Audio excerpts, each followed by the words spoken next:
Breaking news, there's another massive caravan of illegal immigrants making a journey to California's southern border with Mexico. They want to get across while Biden is still in office before Trump takes office. Coming up, we'll tell you the massive impact that this is going to have in Southern California and what we're doing to try to secure our border, not only through federal policy change, but changing California's state policy as well.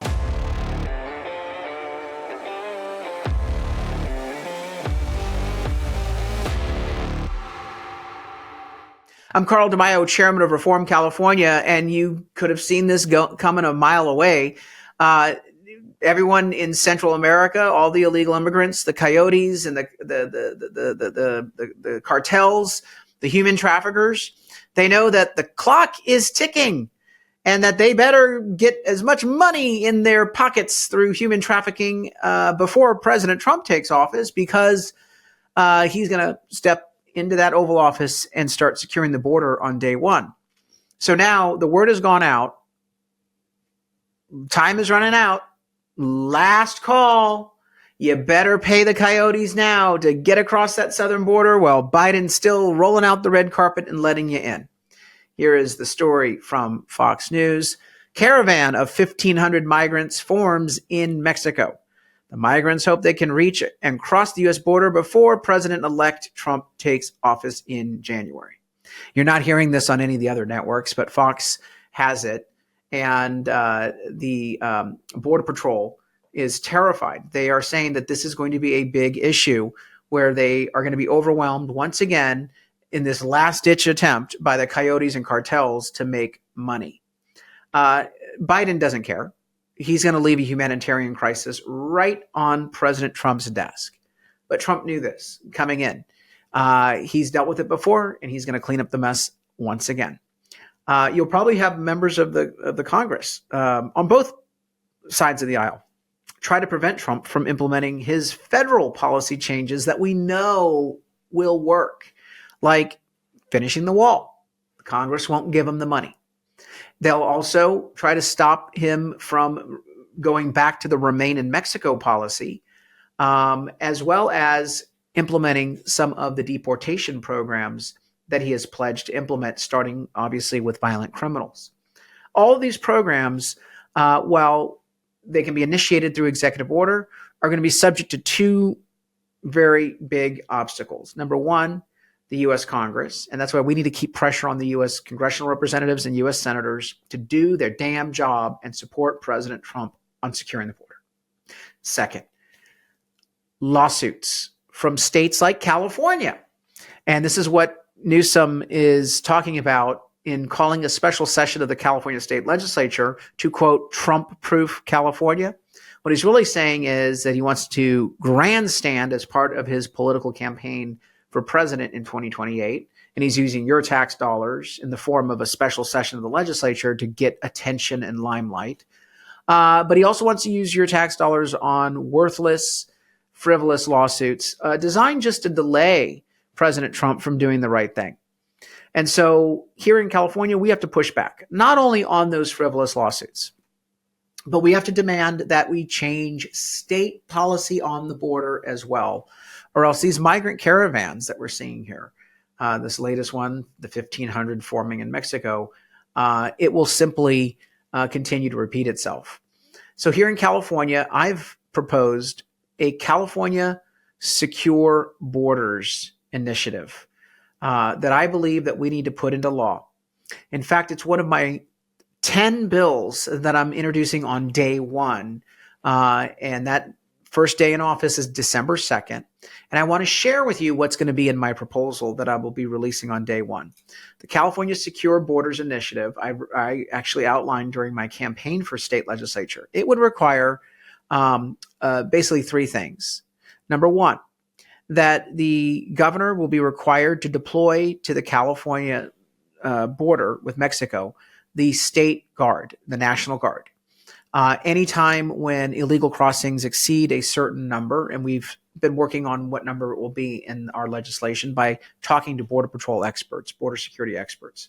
But as soon as that number is triggered, then the governor will be required to deploy the National Guard to the border to help the Border Patrol agents. In addition, we want to make sure that if Border Patrol or Department of Homeland Security requests at any time the California State Guard any assistance, that the governor would accommodate that request.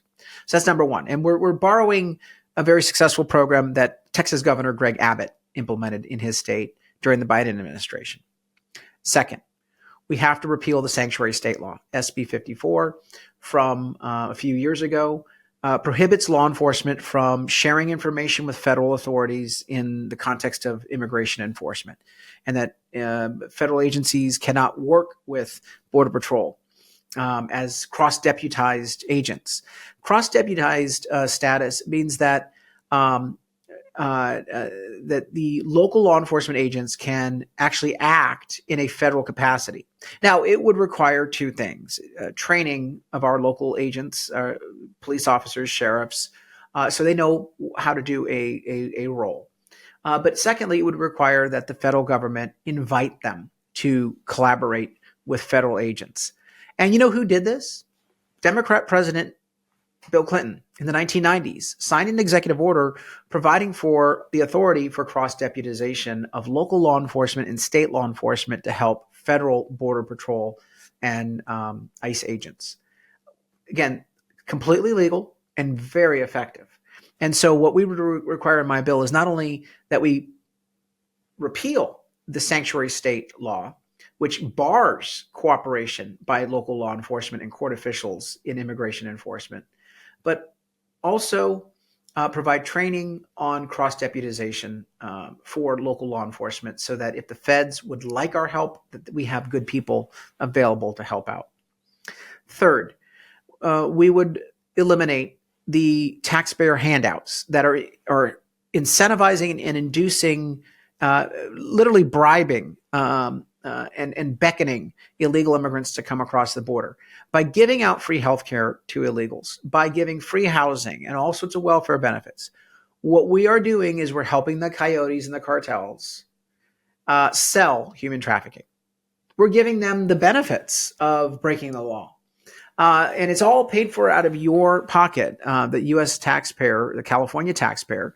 You're the one shouldering the burden with state tax dollars for all these welfare programs. If we want to, combat the border crisis, if we want to secure the border, we have to, find ways to discourage people from wanting to come across. And part of that is cutting off the freebies. If you're not giving taxpayer-funded handouts, you're not giving the incentive for people to make the dangerous journey. You're not giving the cartel and coyotes talking points and selling points. Again, your money is being used to induce and incentivize this border crisis and put people in really dangerous positions. We ought not to be acting in that way. It's a waste of your money, it's offensive, and it's dangerous. So we would cut off those taxpayer-funded welfare payouts and handouts, and that's very important. Other parts of my bill would require that you, the public, be given the right to know the true extent of the cost and impact of illegal immigration in our state. For example, we would borrow some reforms made by Governor Greg Abbott in Texas.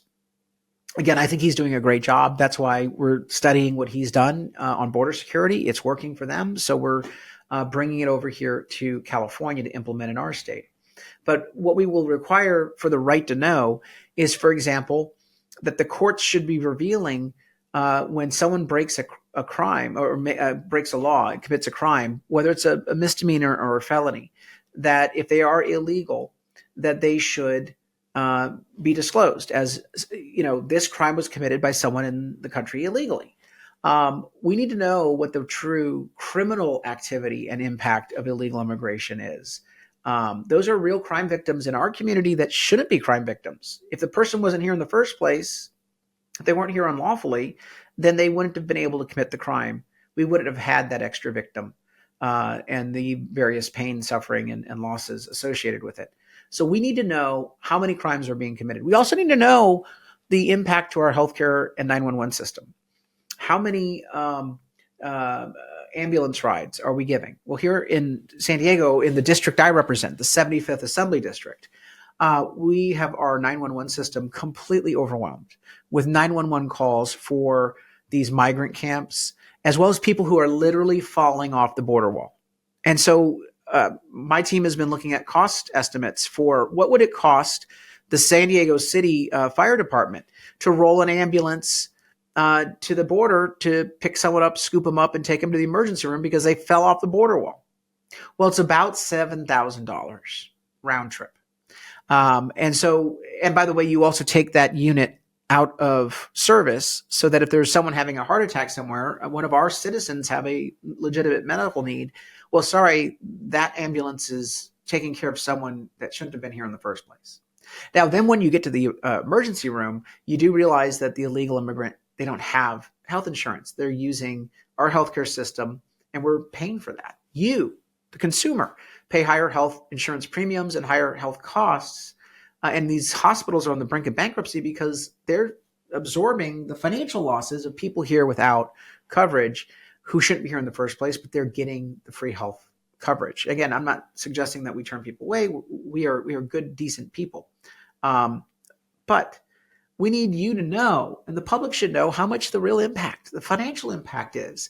Governor Greg Abbott is requiring that his hospital system and public health system report the impact of illegal immigration, the cost. I think we ought to do the same here in the state of California. So those are some of the things that we're doing as part of my California Secure Borders Act. And I'm introducing this on day one. Please sound off in the comments below. What are your thoughts on this legislative proposal? I've got 10 day one bills as part of my contract with California. And I'm really excited to have a comprehensive reform agenda for Californians to consider to be basically the alternative to the Democrat supermajority in Sacramento. So sound off in the comments below about this California Secure Borders Act that I'm going to be introducing and hopefully getting through. But you know that the Democrats aren't going to pass this, right? Let's be clear about it. They want illegal immigration to continue. So what I need you to do is go on the website and help put fuel in the tank so that we can promote the legislation through political campaigns on the outside, but also if they reject our laws, we can put them on the ballot through signature drives.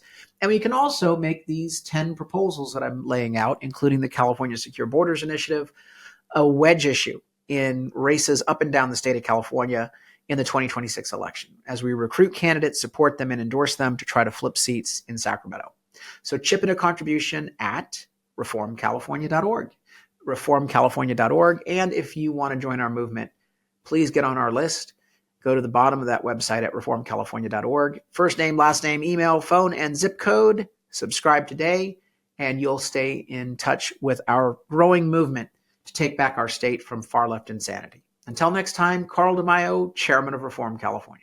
Thanks for watching, and I hope you enjoyed this episode. But before you click away, please subscribe to this channel and click that notification button so you get updated when we post new episodes. Plus, like this video and share it with your friends so that we can help spread our message across the state. Reform California with Carl DeMaio is paid for by Carl DeMaio for State Assembly.